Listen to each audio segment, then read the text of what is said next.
morning and welcome to Rising. We have a great show for you today, as always. I'm Amber Duke, joined by Jessica Burbank. Good morning, Jess.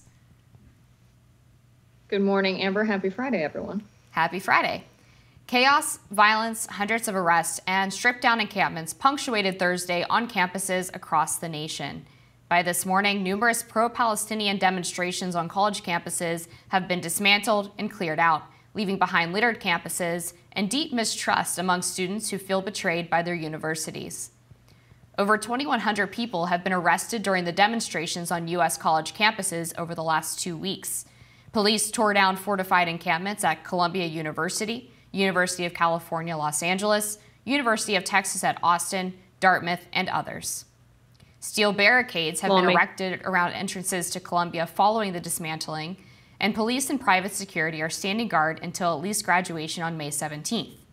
Meanwhile, with classes canceled for the remainder of the year and not much direction on how final exams will be administered, students have begun leaving campus. On the West Coast, heaps of trash, piles of debris, and graffitied campus buildings mark what was left over, revealed the aftermath of the UCLA protest. Lawmakers descended from Capitol Hill onto the George Washington University's campus, the site of another pro-Palestine protest, and GW's administration called the Metropolitan Police Department, or MPD, which refused to enter the campus, calling the protest peaceful. GOP lawmakers are furious and have asked for a hearing with the city's mayor, Muriel Bowser, next week.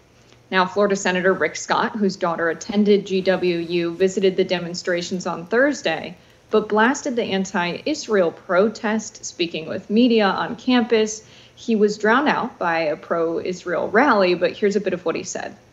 When your kid goes off to college, you want them to be safe, all right? I want my daughter to be safe. I've stayed involved in GW. I was part of starting an entrepreneurship program here at GW. I've met with a lot of Jewish students. They don't feel safe. I've talked to Jewish parents. They don't feel their kids are safe here and at other campuses. I think it's important that we show up and make sure these kids are safe.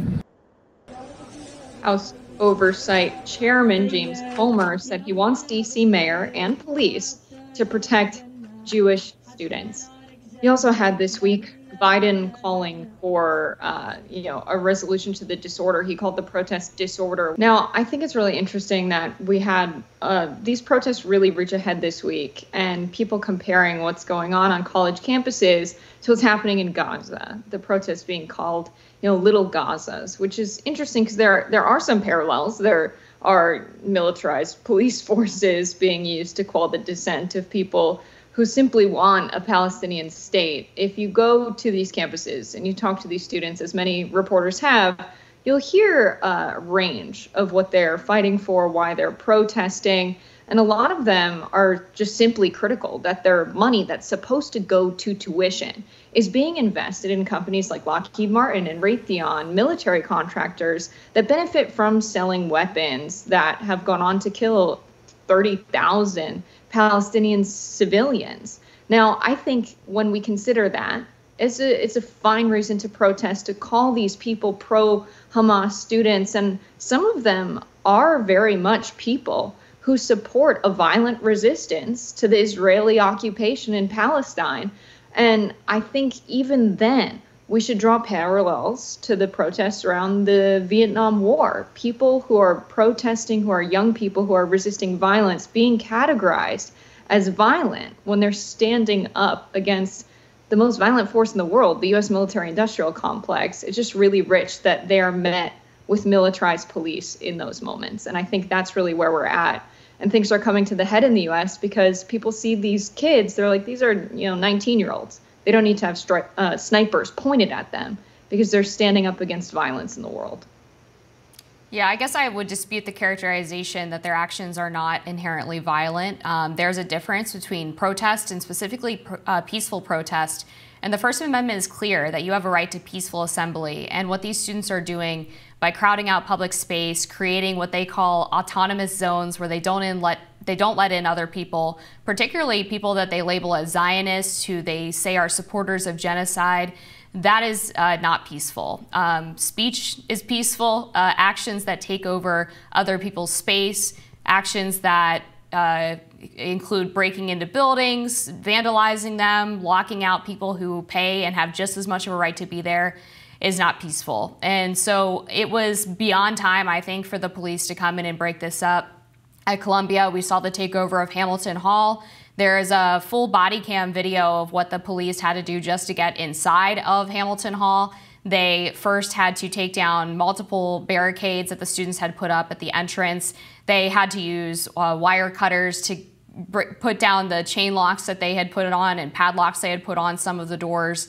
And then when they finally got in and confronted the students, there's video of the students immediately behaving violently and pushing the police officers before they even made any moves to remove them from the building.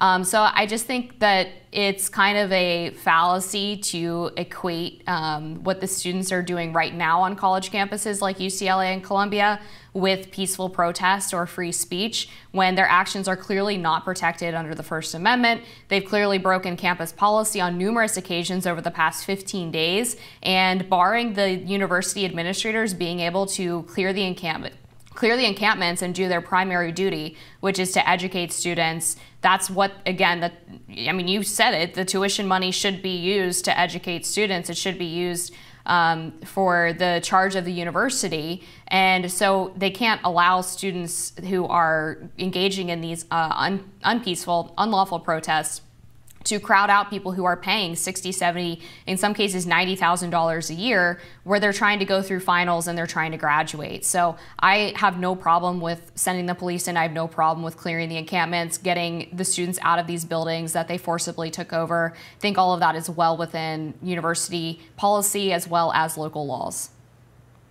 Now, I think about how these protests are characterized, and I compare them to how protests in the past were characterized and how they changed throughout history. I think back to the civil rights movement, as many people are in this moment, because a lot of the protests led by Martin Luther King Jr., who has been whitewashed throughout history to be this peaceful character.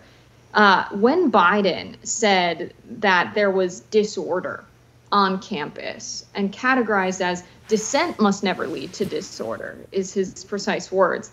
Senator Nina Turner from Ohio said, on Twitter, that this reminds her of the Martin Luther King Jr. quote from his letter from Birmingham jail in 1963, where MLK Jr. wrote, "I have almost reached the regrettable conclusion that the great stumbling block in the stride towards freedom is not the white citizen's counselor or the Ku Klux Klanner, but the white moderate who is more devoted to order than to justice, who prefers a negative peace, which is the absence of tension, to a positive peace, which is the presence of justice." And I think we enjoy a free society today, thanks to many disruptive protests throughout the past. Frederick Douglass said, "Power will concede nothing without a demand, never has, never will."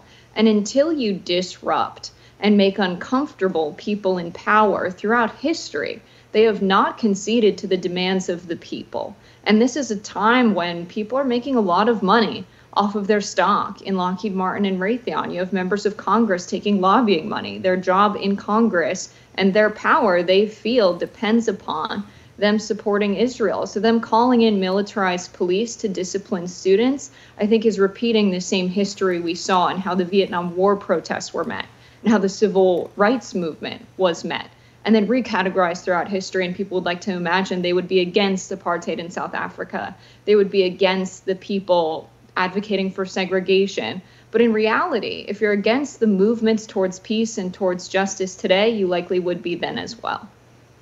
Well, Martin Luther King Jr. also said, though, that he would go through every process possible in order to protest peacefully, right? Like, he did talk about going through the proper channels. He tried to get permits anytime that they held a protest. But he also said that he didn't want his supporters to resist arrest when the police came after them, which is obviously contrary to what these students are doing. We've seen videos now of them actually cutting up trash cans to create shields with which to combat police officers. So they're not following in the example of Martin Luther King Jr., even with that quote from his letter from the Birmingham jail. But I mean, another element of this, if the goal is to make people in power uncomfortable, what these students are really doing is actually making their fellow classmates uncomfortable. They're getting rid of their ability to get a proper education, to take their finals, to go to the library. They're keeping Jewish students out of their so-called autonomous zones, and they're taking over buildings that students use to study or go to class. So they can claim that they're doing this against campus administrators, but they're also doing it to their fellow students. If they really had a problem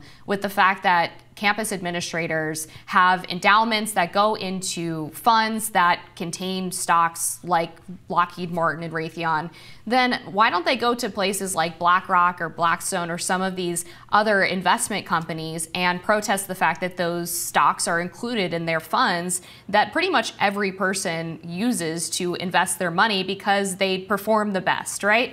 Why go after the university administrators when they're basically doing what everybody else does? And by the way, they could easily not pay tuition there. They could easily have chosen to go to a university that doesn't invest in companies that potentially profit from military action or do business in Israel.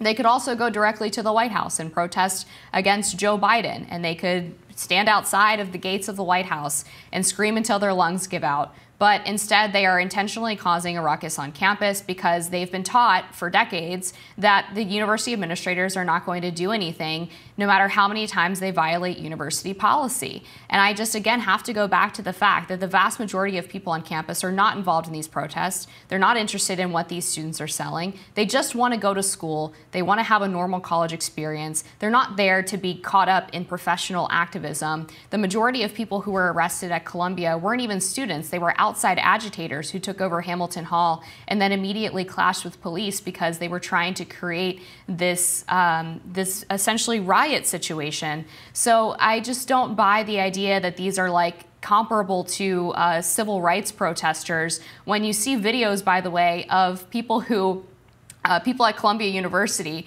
talking about the fact that after they barricaded themselves in the building, that the university has an obligation to give them snacks, otherwise they're going to starve to death without their quote-unquote humanitarian aid. I mean, they're simultaneously pushing themselves up as these like revolutionaries while also whining about the fact that they don't have food when they can walk to the dining hall. You have videos of people, or rather you have reports on Instagram stories from University of Chicago protest groups where they're saying that they need people to give them lube and HIV tests and various forms of contraception, I guess because during their protests they all need to relieve their stress by having sex with each other in the encampments. Like, it's all just so unserious.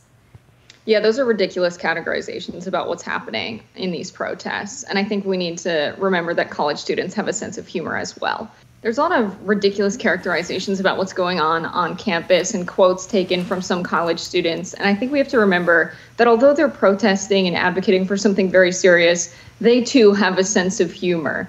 And a lot of these jokes have not been taken well by a lot of people on the right who are critical of these protests. But I think what we have to remember is there might be some students who say ridiculous things, that becomes a headline, but the vast majority of them are there, for a very noble reason, because they don't want the United States to be sending billions of dollars to Israel. They don't want their direct dollars they're giving to the university to go on and kill 30,000 people in Gaza, to go on and profit off of the investment in Lockheed and Raytheon and all of these big military contractors. And they did try the peaceful avenues of protest before getting to this point. There were months and months of people, tens of thousands of them, in the streets of Los Angeles, in the streets of New York, in the streets of DC, there on Biden's doorstep.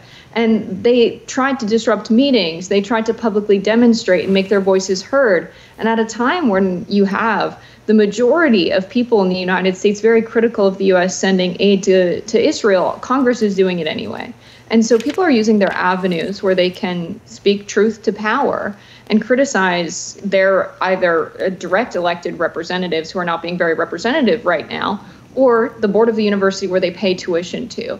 And so demands have been made, peaceful protests have been tried, and we are at the point where now things are getting escalated because there hasn't been a response, because their voices haven't been heard. So we're already at the point where they've tried to have their elected representatives who aren't being very representative hear them out. They've tried to have the university administrations hear them out through peaceful demonstrations. So as Martin Luther King also had as an organizing strategy, they've tried the peaceful method and now they're escalating things. And that's where we're at today.